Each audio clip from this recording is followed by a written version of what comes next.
Welcome back to the sweatshop. In today's video, we're going to be working on this 2011 Honda CRV. What we're doing in today's video is we are going to be showing you how to replace this AC clutch assembly on this wonderful CRV. The reason why we are replacing it is because, well, nothing else is wrong with our air conditioning system other than this guy wanting to choose when it works, which obviously doesn't work for the customer because you don't want to be stuck without AC when it's nice and hot outside. That being said, you want to be able to diagnose your air conditioning system before you go ahead and commit to this job. So the symptoms that this particular customer was having was essentially sometimes their AC would work flawlessly and other times it just wouldn't work at all. When we had the car in the shop, we turned the air conditioning system on and luckily it did not work, and we were able to see that the clutch itself was not actuating, but everything else, the radiator fans in the system as well as the command from the switch to turn on the system was there. And if your fans run, you obviously have pressure. Now, of course, that doesn't tell you how much pressure you have or how cold it will get, but if the customer says when it works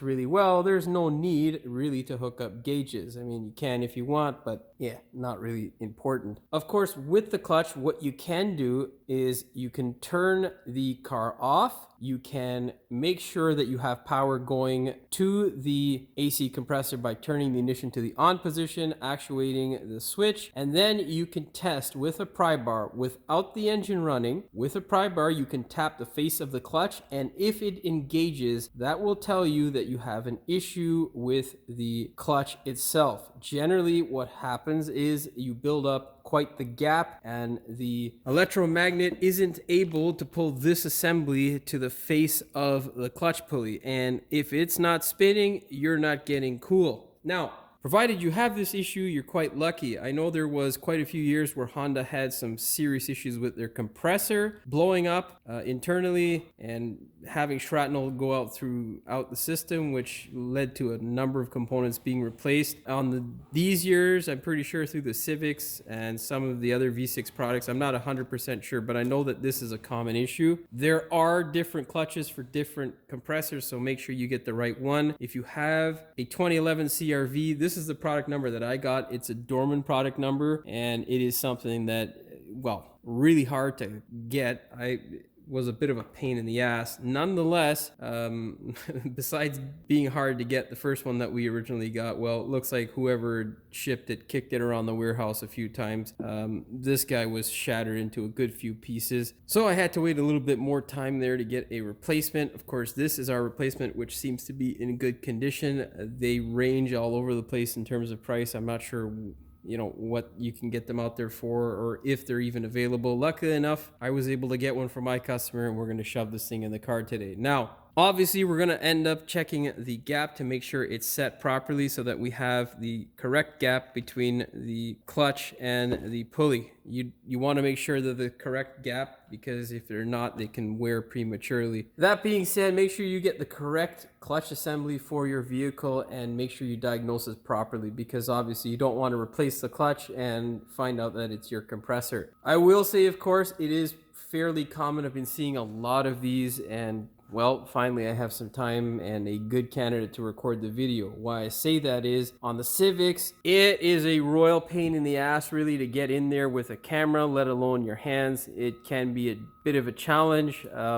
Sometimes, depending on the model, you might have to mess around with the subframe, and I really don't want to do that. I haven't done this particular CRV before, and well, I'm hoping that there is more room just because it's bigger, but I'm not 100% sure. If you are going to do this at home, definitely look at the video before taking the job on. You don't want to cry yourself to sleep at night knowing you made the wrong goddamn decision and you should have just paid somebody to do it. Yeah, not the hardest of jobs. You will need a set of snap ring pliers, a feeler gauge. Those are kind of the unique tools that you'll really need. There's really not much else. Sometimes you do need a clutch pulley puller or a AC clutch puller. I, in my experience, have never had to use any of those sort of tools for this particular sort of clutch, but you never know. Just be aware of that, and make sure your local sort of parts place has it available to you in case you do need it. Next thing you need to do, of course, is open up the hood. We're gonna take the belt off this thing so that we can go ahead and mess around with our pulley. Of course, before we get started with today's video, do me a big favor, hit that subscribe button as well as the notification bell so you never miss one of my new videos. Okay, let's get started.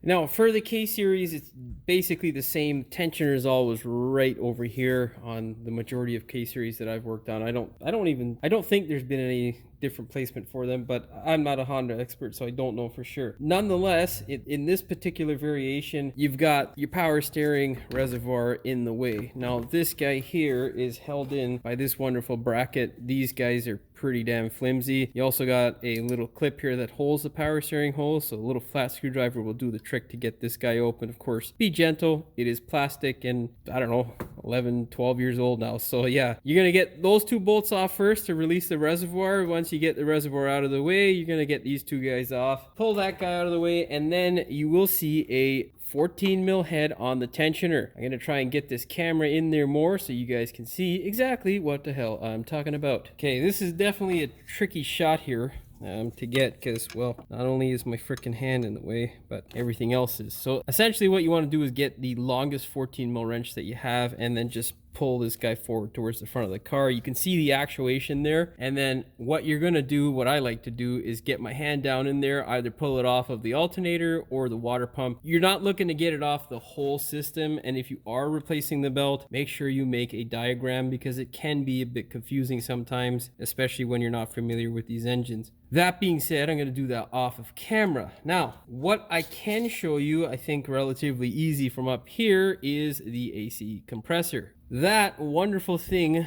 down below the water pump is the AC compressor right here, where the end of my gauge is. What you're going to do, of course, to verify that you have a problem is look at the gap of the compressor pulley. You need to get a feeler gauge. I've got this really long one here, which I'd say is about 12 inches in length. That's exactly what you need to test or make sure. You can do it from the bottom side. I like doing it from the top just because, well, I want to get this clip as well as the information that I need to extract from the car out of the way. As for the specification of gap, the minimum tolerance is 0.35 and the maximum is 0.65 millimeter, and then the standard, or in inches, is 14 thou to 26 thou of gap is what is required in inches. So we have this guy here, which is 0.65 millimeters, and I can slip this comfortably between the pulley and the actuator, and I can get it all the way down with no real problem. So technically we are out of spec. Now, does the compressor still work? Yes, but it's relatively hot out there, and when it is slightly cooler in the morning or at night, most times it doesn't engage, and that's precisely what we're going to fix with our brand new clutch. So I think that's enough rambling. Let's put this thing up in the air and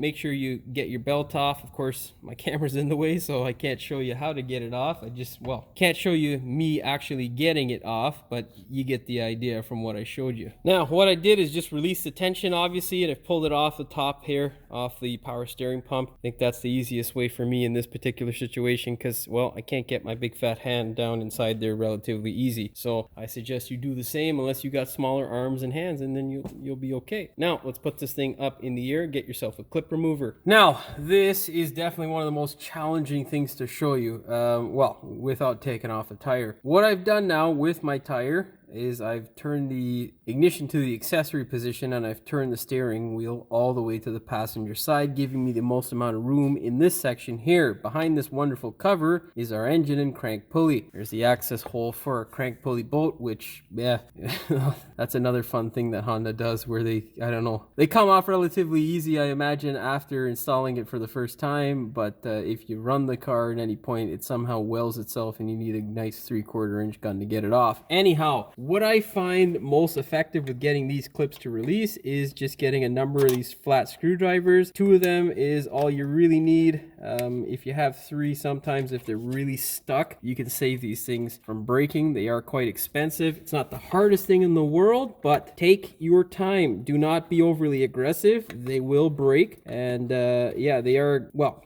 the last time I bought one, they were quite expensive.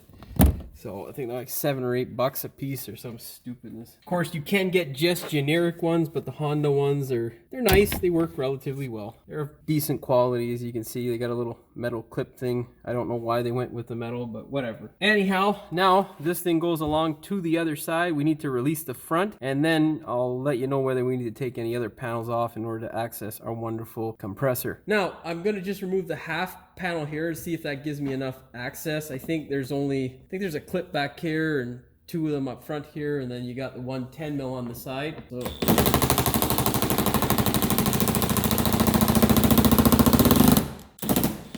get some WD on that. WD, where are you? Oh yeah. Always nice and gentle with the 10 mil.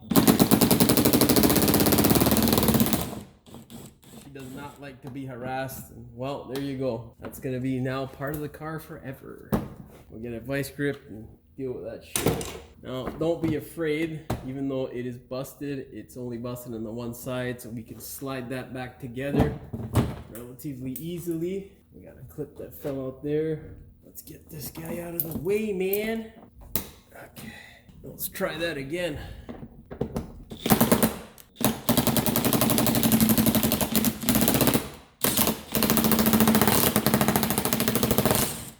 You got to play the back and forth in and out game and get that rust out of there. And there you go. We got our 2 pieces also. We'll remedy that after. Now let's work on our clips. Let's get these 2 front ones here.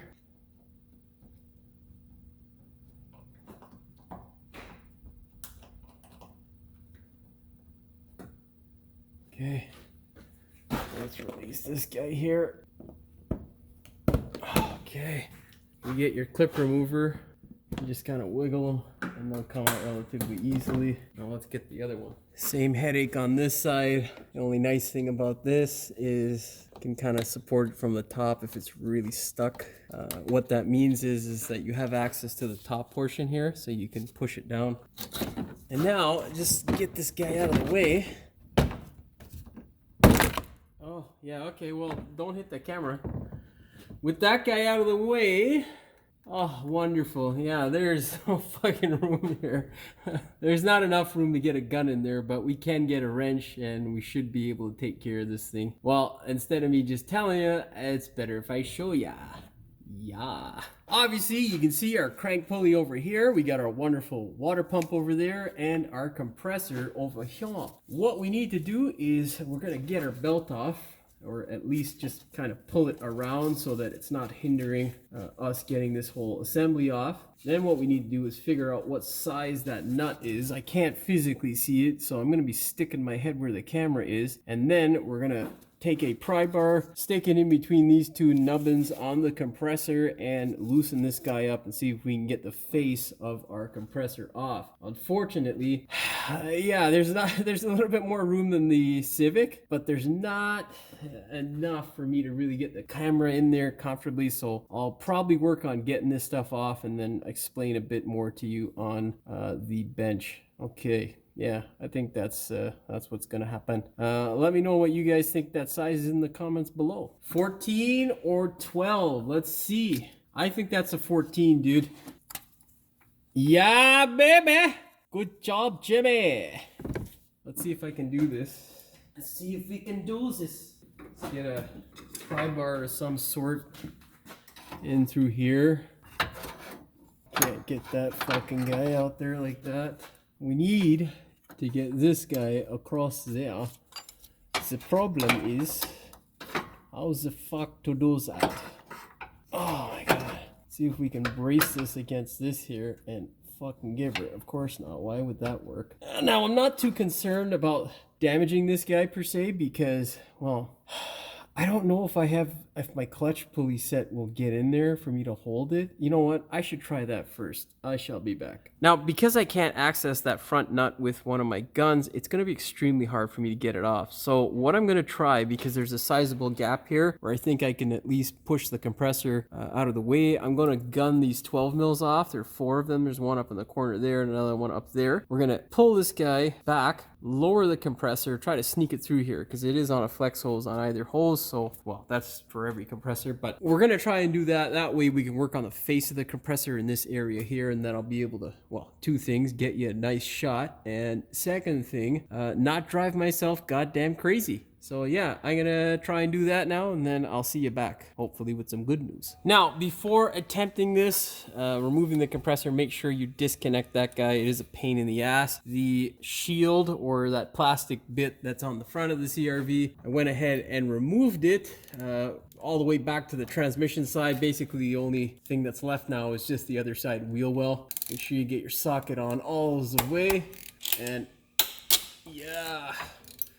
Also, if these guys don't get loose when trying to take them off, that could spell disaster. A lot of times compressor bolts are exposed to the elements, and well, they like seizing up, which can be a royal pain in the backside.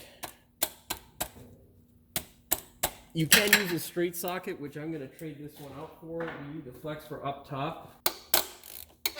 The snap-on is, well, it's really tight because the impact sockets, well, they're quite old. They're also wallowed out because of the amount of abuse that they've had over the years. Of course, that compressor is always on at the right goddamn time. Always break these guys loose by hand, and then you can proceed to use an impact. Oh, that's not what you want to happen. You can proceed to use a gun. Put that guy on there. There we go.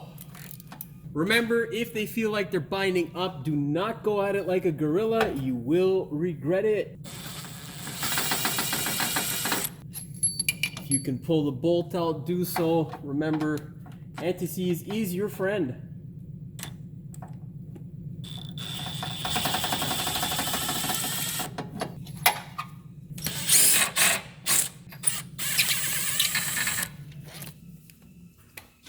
There is a difference in bolts. These guys here with a bit of a thicker shaft are the top bolts, and the bottom ones are nice and thin.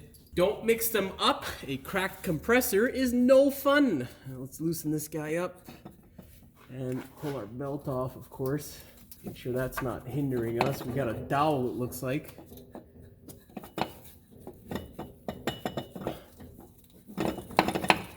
Oh, we got something else other than a dowel. Looks to be a royal pain in the ass.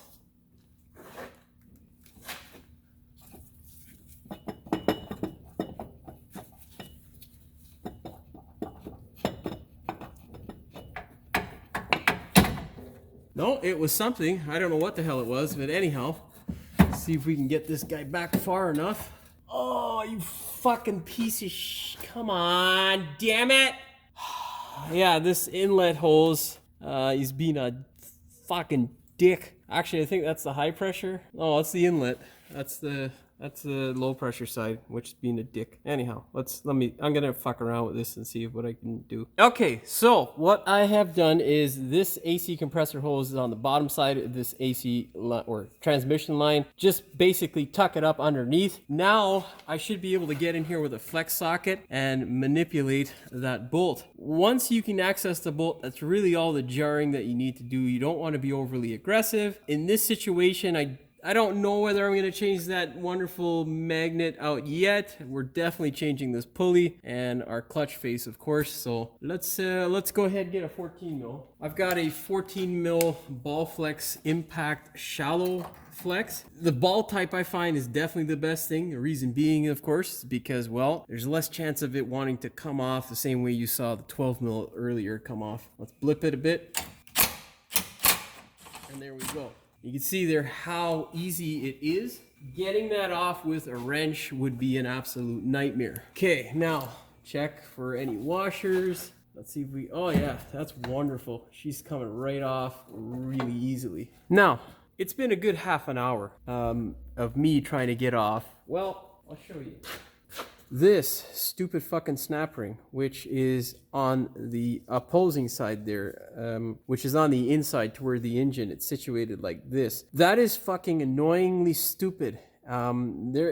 It would have taken me all of about 2 minutes if it was on this side, but basically I had to wiggle my hand in behind the compressor, push it, and then get a straight snap ring plier in order to get in there, which was smaller than the actual recommended hole size. And what I'm talking about is, you can see the dowel there. This is a smaller snap ring plier or dowel. I'm not sure what the exact term is, but it is smaller than what you would usually use. The reason why we have to use a smaller one is because, well, you can't get the goddamn plier in there. Now, there is another snap ring that is holding this guy in. I am not going to be changing it. The reason being, because I haven't had one of these things fail on a Honda. I'm not saying that they don't. What I am saying is I haven't had this particular issue. Now, if you want to go ahead and change it, you can definitely do so. It is a snap ring. It's relatively easy to do. There is a bullet connector up on the top here. See that guy right there where my index finger is beside that green. Problem is there are 2 Phillips bolts. I'm pretty sure it's a Phillips for the other one. I'm not 100% sure. Let me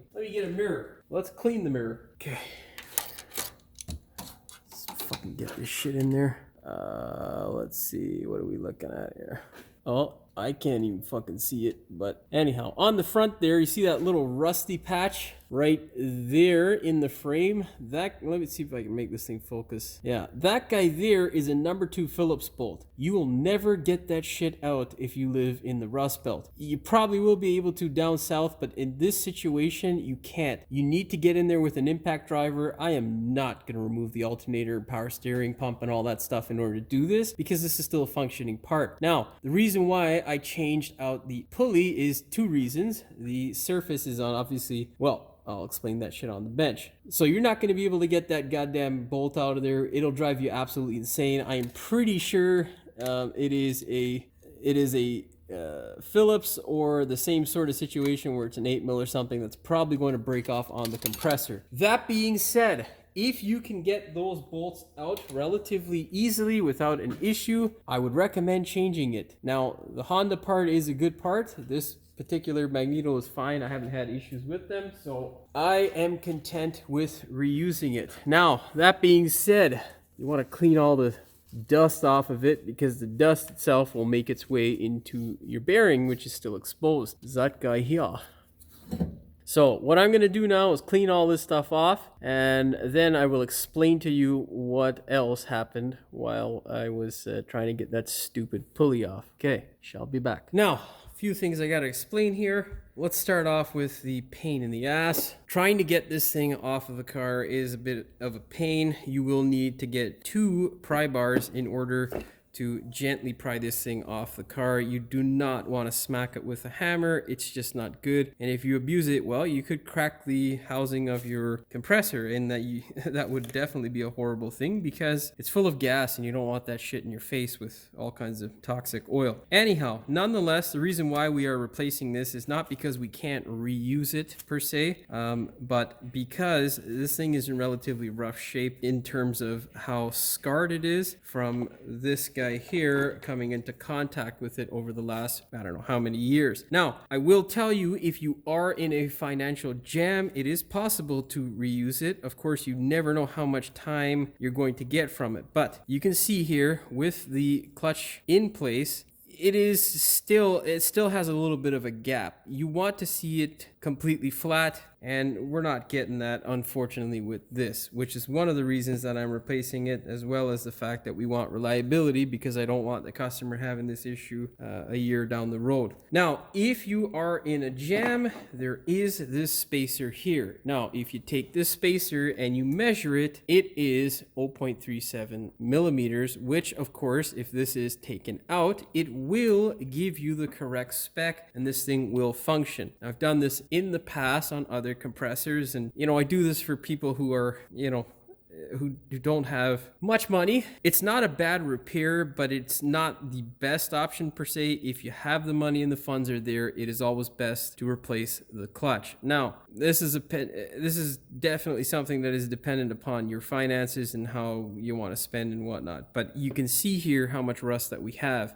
It's always better to clear off the rust if you are going to reuse, but you want to be gentle with the way you do that. You also want to make sure there's as much flat surface area for this thing to come into contact with your old part if you are reusing. However, with those scars and with those issues, you don't want to reuse if the funds are there. It is always best to replace. The reason being is because you can see we are much closer to these rivets. Now, there is some time left on this part, but if these rivets come apart, then this thing catastrophically fails, and well, it can be a world of hurt. It can definitely leave you stranded if one of those components take out your part. However, with this guy here, you can see it butts up nice and flat. We can move around. There's no grooves. Of course, this will end up at some point looking like this, the old compressor pulley assembly. But it's gonna take at least another 5 years plus to get to that point. And by that time, this customer may change the car or whatnot. So if you're looking in short for longevity, replace the part. If you're looking for a quick fix, you can get rid of that wonderful washer there. Either or, it is a legitimate repair. It's just the time that becomes concerning if you're looking for longevity.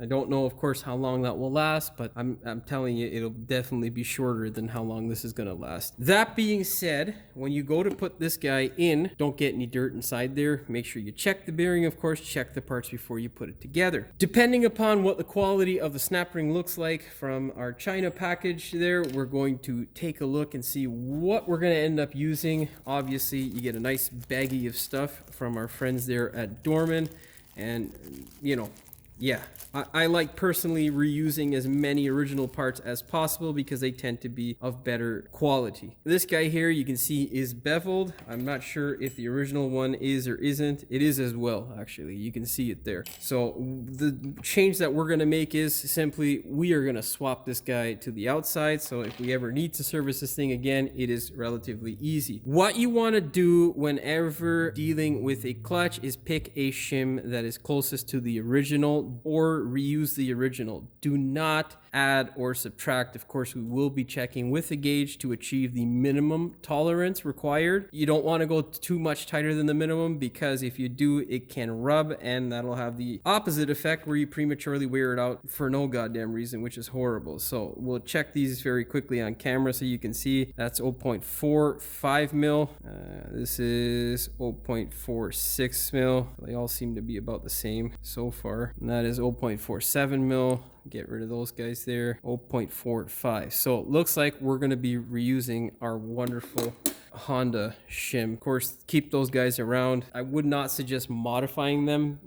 Bad idea. Okay, now I'm gonna go ahead and sneak this guy back into the car, try to show you that, and hopefully not take a fucking screwdriver to this thing because it's a pain in the ass. But anyhow, it should be much easier to get back in there just because we don't have we don't have our Honda engineers putting our snap ring in the wrong fucking way. Okay, I shall be back. Okay, I'm gonna try my absolute best to show you exactly what I do, but hey man, this is a royal pain in the ass right now to get in here, so bear with me. Get that fucker out of the way again. You almost gotta have like 4 hands now. In case you're wondering how I cleaned it up, essentially just nice microfiber cloth and wipe around everything. If you have any cracks or rusting around the face here of the coil, you need to replace it because you will end up with a situation where it is going to fail. So be aware of that. Do not reuse it if you have any cracks or rusting appearing in the soft area here. Make sure you inspect it with a magnet. Make sure there's no excessive rust around this area because it will hinder the performance of that guy because it'll butt up against it. Now, take this wonderful fucking part and slide her home to the new home. Wiggle that guy in as nicely as possible. Now, what you need to do is get your favorite rubber mallet and just do the nice gentle tap tap. Basically, you want to hold the compressor back and just, you know, oh, we're fucking going in cocked.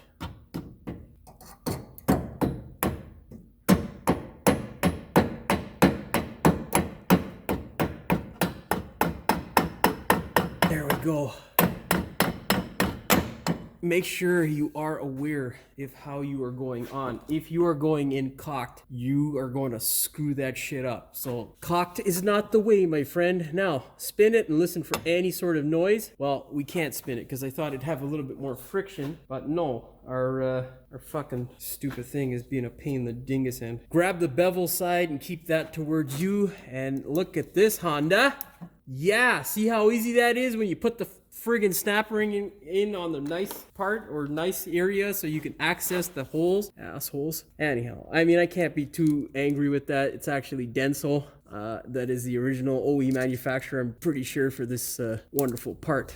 Anyhow, it's neither here nor there. You can hear the snap, hence the reason why they call it a snap ring. Get yourself a little bit of a thicker screwdriver and push this guy in towards the body of the compressor. Be very careful with the seal on the bearing. Do not come into contact. Now, next step, which I've already done because, you know, I don't know, it's just in you when you're a mechanic. Anyhow, next step is spin this guy. You can see there it's a little bit slow, and that's because it's a brand new bearing. Make sure you shake it. There should be zero play and no noise or scraping. If there is, you have a problem with either the magneto being swollen in an area because of rust or rust itself on the shielding outside of the coil. So you want to make sure that that is not an issue, because if you put it together without checking it, it will quickly become an issue. The important part, you're going to take this guy here, you're going to bury it as much as you can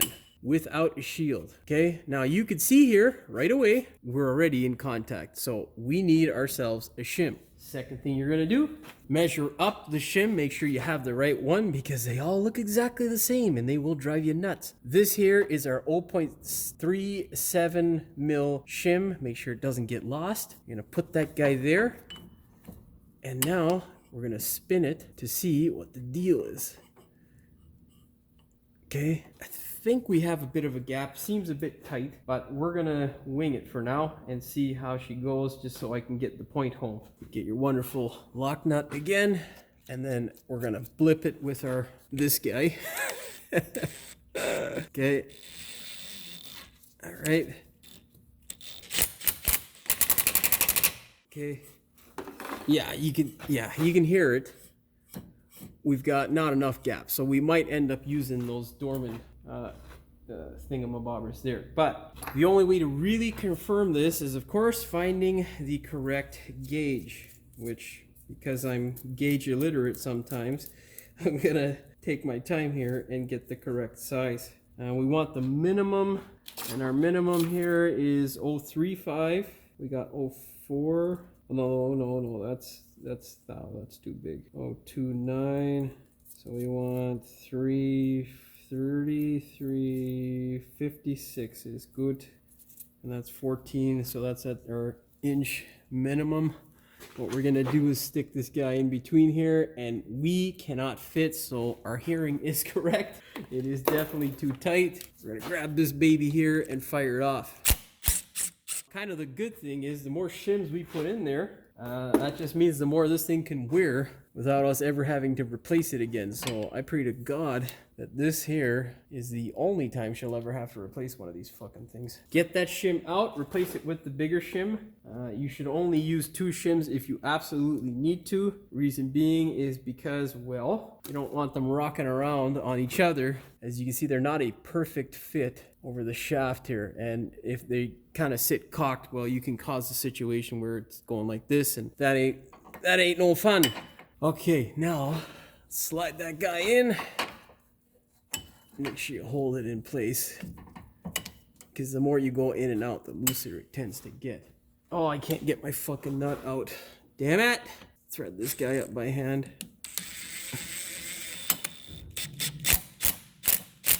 You want to blip it in the lowest setting with a low torque Ugga gun.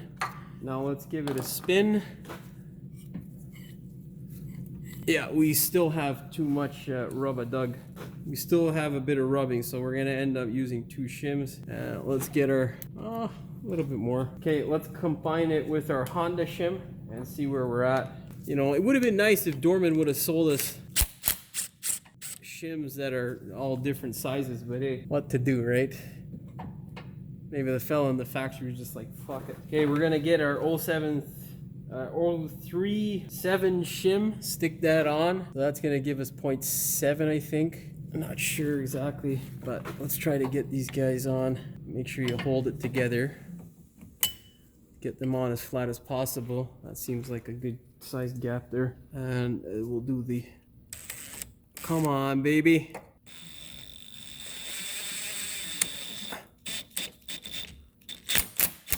Okay, now you can see our wonderful pulley. It's moving, there is no scraping.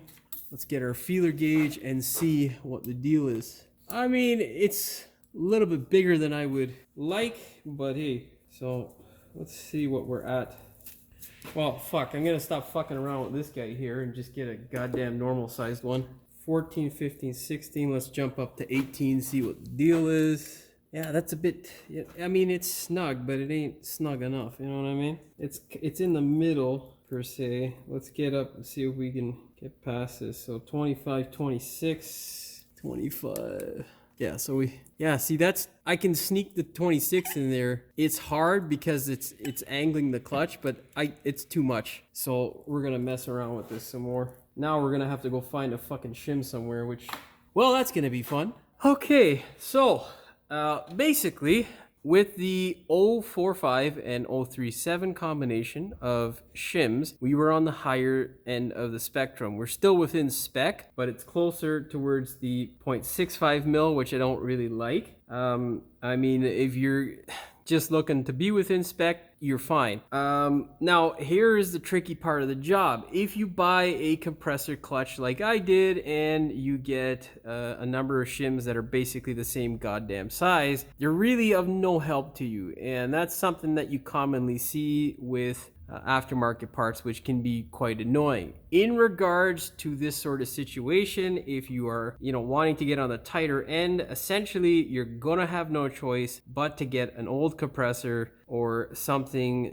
where you can get a shim off of. Problem is, you also don't know what the shim size will be, so take a veneer caliper with you. This guy here will save you quite a bit because you cannot tell, and most of them don't have markings as far as I know of. Luckily for me, well, kind of luckily, because even though I have these things lying around because of years of having this sort of experience, I often forget, because it's not a common occurrence where you do need to use shims, where the hell I placed them. So I literally spent the last, 45 minutes to an hour trying to look around for this goddamn shim. Currently, I have, which probably won't apply to you, but I have two of the 037 shims in there, 036, whatever size they were in there, and that has given me the amount that I desire. Currently now I am at 0.40 millimeters, where it starts to get a bit snug, where you can feel the friction as you insert the shim, which means that we are on the lower end of the spectrum, which I am completely happy with. Now,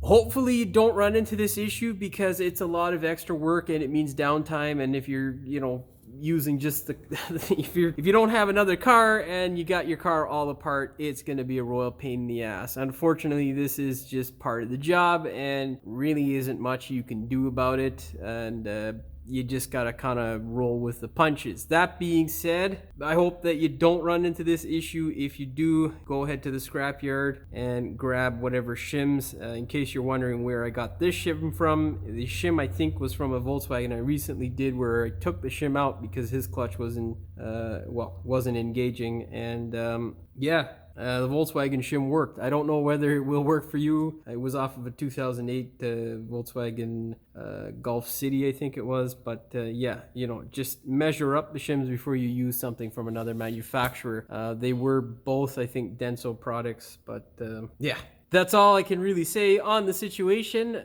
We're basically good to go now. We can put our compressor back in, of course. Before you go ahead and put your compressor back in, make sure you anti-seize the threaded portion as well as the shaft portion of your bolt, because, I've covered it up now, but you can see a little white speck there on the bolt. That there is rust potentially forming and then becoming a royal pain in your ass if you ever need to service this thing again. All right, now I'm gonna try and set the camera up so you can see exactly what it is I do. Remember, there is a difference in shaft or size of bolt, so don't mix them up. You know what? Let's get this bolt, or let's get this wonderful stupid belt in here. Stop that belt. You're acting all stupid right now, and I don't like it. That mother flupper. Some other fluppers are a real pain in the ass to get in. Here, come on, there we go.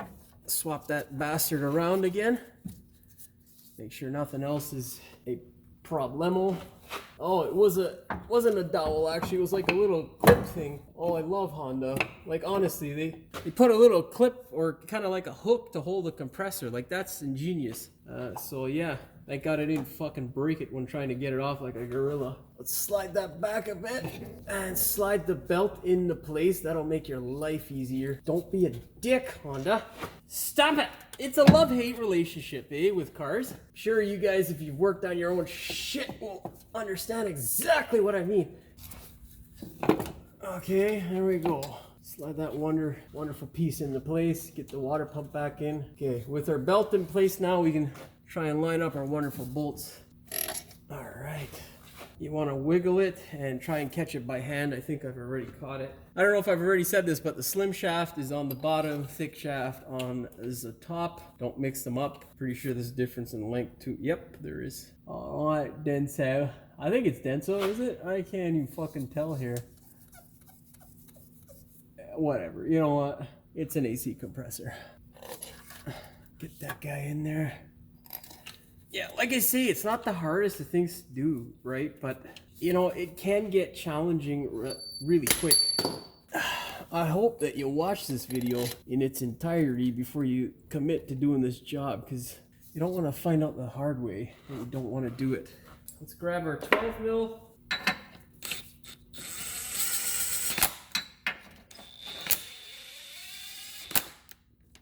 Now, if your guys don't go in nice and easily, at the bottom, you have a problem.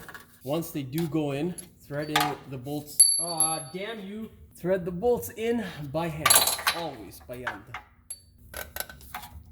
Let's get my flex socket. Where the hell did I put it?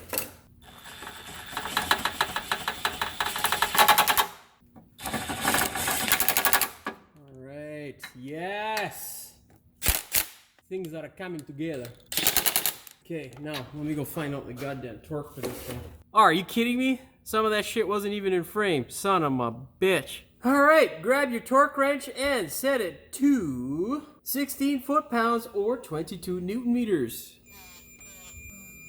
Alright, we're good to go. Now, go ahead, grab your shield and put that thing back into place. I'm not going to show you how to do that. It's pretty goddamn straightforward. Now, of course, if you had the same situation that I did where the clip came out, well, of course, you're going to make sure you get rid of any of the crud on the clip by using a tap and die. In case you're wondering, it is an M6 by 1 millimeter thread depth. Make sure you use the appropriate tap and die to get rid of it, slide it back into place, and fire it home. Now, in regards to the torque for the AC compressor bolt that holds in the pulley, I don't know what the torque is, and I'm not going to look it up. Just give it a nice blip. Don't over tighten it and don't under tighten it, obviously, because you don't want the goddamn thing coming out. If you are going to torque it, I'd say about 20 foot-pounds should do the trick.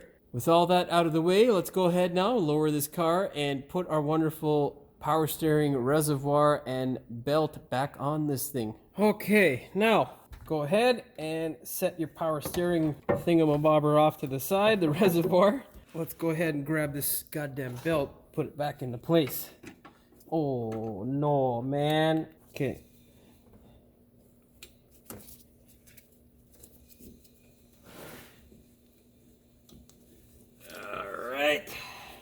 This is going to be a little bit more challenging because my alternator is off as well. There we go.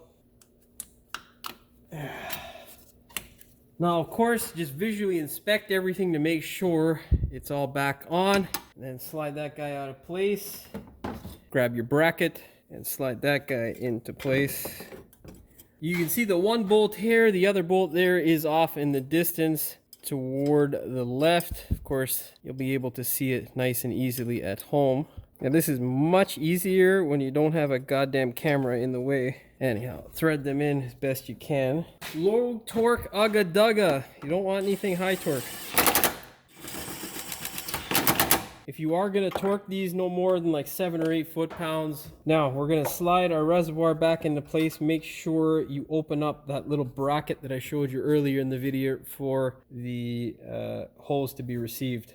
Maybe I'll try to get it on camera for you. Yeah, you can see our 2 stupid bolts there. I mean, it's not a bad design, just a bit of a pain in the ass for the person who's taking care of the problem. Get our hose in, get our little bracket to clip this guy into place. If it's extremely hard, you can employ the use of a little bit of lubricant to get it into place without giving yourself a headache. And now, get your wonderful anti-seized bolts and thread them into place. Now the bracket itself bent a bit when I was taking it apart, so if they don't line up, you might have to bend yours. Try to finagle them into place. All right, get our gun here.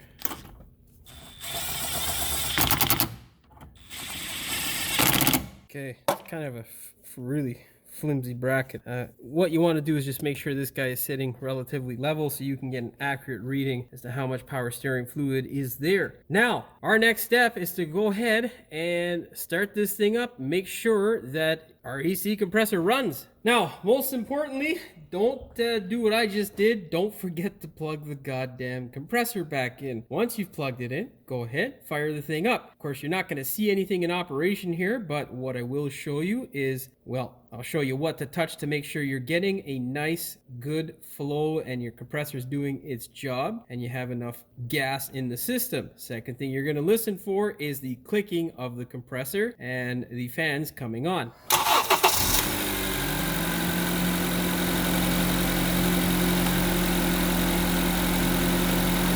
Now, I don't know if you heard it there on camera, but it did click in. What you want to do now is you can feel this low side hose here and you'll feel it start to get cold. Should get nice and cold. If it doesn't get cold relatively quickly, you're probably low on charge and you might have some other issues that tissues just won't solve. What you want to do as you let it come up to temperature is you want to listen for that compressor to click in and out.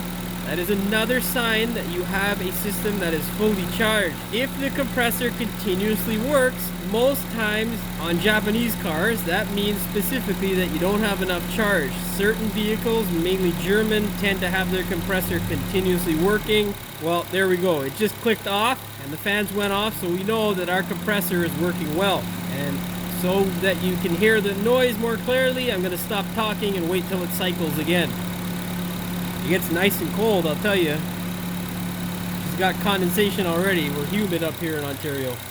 It's off, and there you heard it click back on. Okay, that there is a job well done. We are good to go. Now, a few things to tell you about here. You could hear it clicking in and out. That is obviously a good sign. But if your compressor doesn't seem to be cooling off as much as it usually is, and you start to notice that it isn't clicking in and out as much as it usually does, it could be a sign that your clutch is slipping. Now, it may not be slipping to the point where it's inactive, but it could be slipping to the point where you generate just enough heat to start burning up the seals and the bearings on the front of the compressor. So letting it go with this problem can give you more headaches down the line. Second thing is it just makes it much more costly. You could see what a pain it was to get, well, I don't remember if I recorded it, but it was a pain to get that goddamn thing off, the pulley off of the compressor. So essentially, if you're having issues with your air conditioning system, it is always best to try and identify what the issue is sooner rather than later, because if you don't identify it soon, it could lead to more costly, annoying repairs that you don't want to deal with. All you need to do literally is exactly what I just did, and as long as she keeps kicking in and out, you don't have any issues, you're good to go. There is nothing else to do really. With all that out of the way, we are good to go. Hopefully you found the video entertaining as well as informative. If you did, please like, share, and subscribe.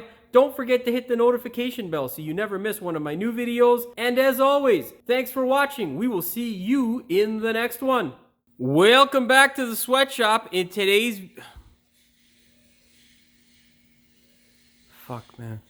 Everyone's making lots of noise today. What we're doing in today's video is we are going to be remedying a constant problem that happens with a, I don't know what the fuck I was gonna say there. What we're doing in today's video is we are fixing an intermittent problem with the AC. I mean, it makes sense, but doesn't sound like it sucks. What we're doing in today's video is we are going to be fixing the air conditioning system. That's not true either. Well, true, but shit, man, why is this so fucking hard? What we're doing in today's video is we are going to be replacing the AC compressor clutch assembly. And did I say clutch? Potentially why you might be having. When we turn on the fans in a diagnosis process, I'm gonna start this whole fucking clip over again. This is fucking ginormous waste. Now, that doesn't tell you how much pressure you have or whether your AC... Of course, with the clutch, provided you have this issue, you're definitely... Of course, I'm not gonna install something like that. You can... It's not necessarily the biggest... fuck's sakes. You will need a set of... Whoever's engineering them, they come off when you first have the thing. What the fuck did I just say? WB, where are you? Now, this of course is our crank pulley. There's our wonderful water pump. What we need to do, well, is get this fucking thing out of the way. I'm gonna start this fucking clip all over again now. What the fuck? I just had my 12 mil, bro. Son of a bitch. Son of a bitch. Oh, it's on my bench, jeez. Now, oh, don't hit the camera, stupid. Stop fucking shaking, man. This thing gets seizures every fucking so often. It's so annoying. Stop it, gimbal. You fucking son of a bitch. Okay, you know what? Do your fucking thing, camera. Skip around, whatever, blah, blah, blah. Now, you can see here the amount of wear that is on our clutch. Oh, I should hold it in frame, Jimmy. Now, you can see there how much wear is on our clutch. This thing is, well, it's all over the goddamn place. I'll be back. You fucking prick. Yes, get on there. Okay, there we go. Oh, come on, guy. Oh, it's this motherfucker who just won't let the belt go. Stupid shit in front of the crank pulley, or under the crank pulley. I don't know if I said this, but slim shaft. Fucking idiot. Such a fucking pain in the dick. And our wonderful power steering pulley back in, or what? Put our belt back on, and our wonderful power steering goddamn bracket reservoir fucking thingamabobber. We'll get that fucker back on there. Oh, for fuck's sakes, man. Where I need to stick my head is right where the camera is. And anyhow, it could be a sline. A sline? As long as with all that out of the way, hopefully you fucking stop moving, you pile of shit. Gimbal. Okay, you're done fucking moving now, you pile.